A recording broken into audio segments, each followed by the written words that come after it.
అంటే అంత భారం ఎక్కడి నుంచి వచ్చింది? యేసుక్రీస్తు ప్రభువారు సిలువలో వేలాడుతూ, జాగ్రత్తగా విందాం, సిలువలో వేలాడుతూ ఆయన శరీరం సహకరించట్లేదు, అవునా? అక్కడున్న స్థలము సహకరించట్లేదు, అవునా? అక్కడున్న సమయము కరెక్ట్ కాదు. అలాంటి టైంలో కూడా ఆయన అతను ముందున్నటువంటి వ్యక్తుల గురించి తండ్రికి ప్రార్థన చేస్తుంటాడు, అవునా? అలాగే తన తల్లిని గురించి పక్కన ఉన్నటువంటి ఎవరికి అప్పగించాలని ఆలోచిస్తున్నాడు.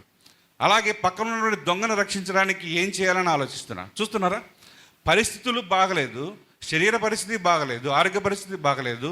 ఎలాంటి పరిస్థితుల్లో ఉన్నా ఈ ఒక్క ఆత్మ కూడా నశించిపోకూడదు అన్నటువంటి ఆ యొక్క యేసుక్రీస్తు ప్రభువారి యొక్క థీమ్ ఏదైతే ఉందో దానిని అంటి పెట్టుకొని వచ్చినటువంటి మా ఆత్మీయ తండ్రి బ్రదర్ ఆర్ వంశీ గారు. కాబట్టి సమయం ఎక్కువ అవుతుంది.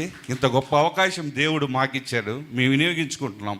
మీకు ఎప్పుడైనా అవకాశం దొరికితే మీరు వదిలిపెట్టకండి, అలాగే ఇమిడిపుచ్చుకోవాలని మిమ్మల్ని కోరుకుంటూ ఈ మాటలు ముగిస్తున్నాను. Thank you.